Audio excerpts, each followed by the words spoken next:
नमस्कार। आज हमारे साथ प्रताप नगर युवा मोर्चा के संयोजक भाई मुलायम सिंह रावत जी हैं। मैं इनसे जानना चाहता हूं कि ये हमेशा फेसबुक और व्हाट्सएप के माध्यम से सवाल उठाते हैं, तो मैं इनसे ये जानना चाहता हूं कि आप लोग का क्या विजन है क्षेत्र में और आप क्या करना चाहते हैं। अभी यहाँ पे मतलब 1 साल हो गया विधायक बने हुए, उन विधायकों ने कुछ किया अभी क्षेत्र के लिए, जानना चाहते हैं आपसे।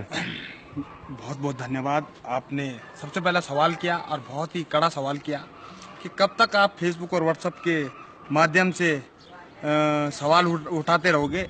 तो मैं बताना चाहता हूं कि हम समय समय पर धरातल पर भी रहते हैं और प्रताप नगर जो एरिया है, आज वहाँ का नौजवान आज इतना अपने आप को कमजोर महसूस करता है कि उसे शहरों में पलायन करना पड़ता है। और मैं भी एक गरीब फैमिली से आता हूँ, तो इसलिए मेरे नौकरी करना बहुत जरूरी है।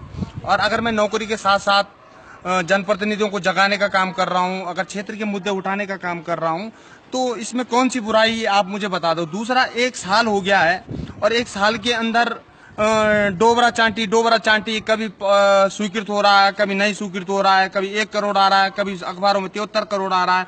और उसके बाद मुख्यमंत्री जी से मुख्य में बोल रहे कि मैं आज 72 करोड़ रुपए स्वीकृत करता हूं। तो कहीं ना कहीं जनप्रतिनिधि हमें गुमराह करने का काम कर रहे हैं। और हमारे नौजवान साथियों को समझना होगा कि ये जो सरकारें हैं, ये सरकारें तभी चेतेगी जब हम सब लोग एकजुट और एकमुठ होंगे। दूसरा सवाल मेरा आपसे है मुलायम भाई, ये डोबरा चांटी पुल आखिर मतलब इसमें इतनी ढाल चील हो क्यों रही है? डोबरा चांटी पुल जो है, तो आपको मैं बता दूं, डोबरा चांटी पुल 2006 में माननीय विधायक फूल सिंह बिष्ट जी ने स्वीकृत करवाया था और एनडी तिवारी जी उस समय मुख्यमंत्री थे। लेकिन जब ये स्वीकृत हुआ था तो उसके तुरंत बाद सत्ता पलट हुआ और वर्तमान जो विधायक हैं विजय सिंह परमार जी, वो सत्ता के अंदर आए। और दुर्भाग्य भी कह सकता हूं कि उनके आते ही पुल का काम चालू था, लेकिन उनके चोट लगते ही पुल में आल ढाल आने लग गए। उनके आसपास के जो आज भी उनके आसपास हैं और कल भी आसपास थे, उन लोगों ने बहुत बड़े स्तर पर घोटाले किए हैं। इस चीज से कोई दोहराए नहीं है।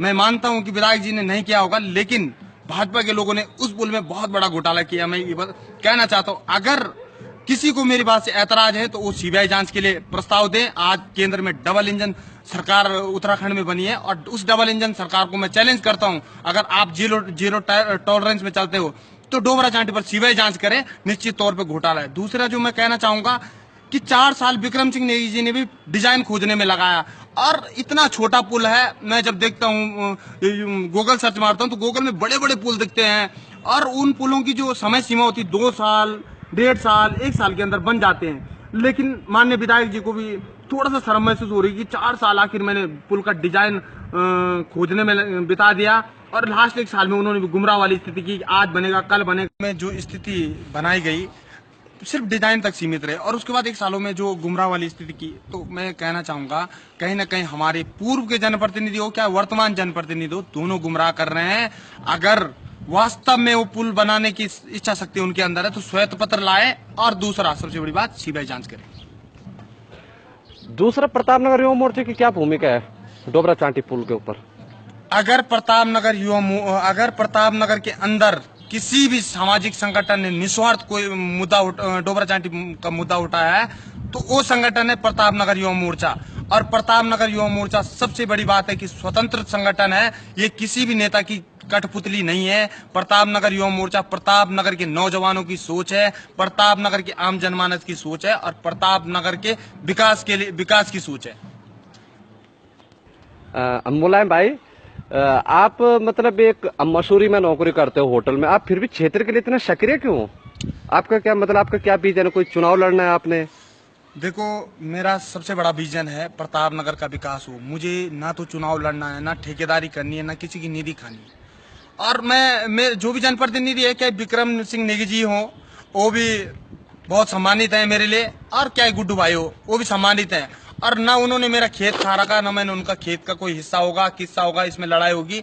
और ना हमारी, वो तो मेरे से बहुत बड़े राजनीतिक कद में बहुत बड़े हैं और मैं बहुत छोटा आदमी हूँ। और छोटा आदमी हूँ, बस समाज के लिए सोचना चाहता हूँ, समाज के लिए कुछ करना चाहता हूँ। अगर मेरे कुछ लिखने से, मेरे कुछ करने से समाज का भला होता है तो मैं अपनी आवाज को निश्चित तौर पर लगातार सक्रिय रखूंगा।